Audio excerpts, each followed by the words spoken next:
Oh no. A flood. How could this happen? Dora. Dora must have flooded the whole house on purpose.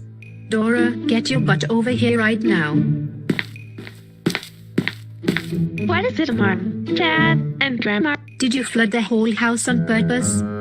Yes, I did. Dora, oh my freaking god. What the heck is wrong with you? Why on earth did you have to flood the house? Why? That's it. You are grounded for 10 weeks. Go to your room now while we take care of this situation. What? Hey!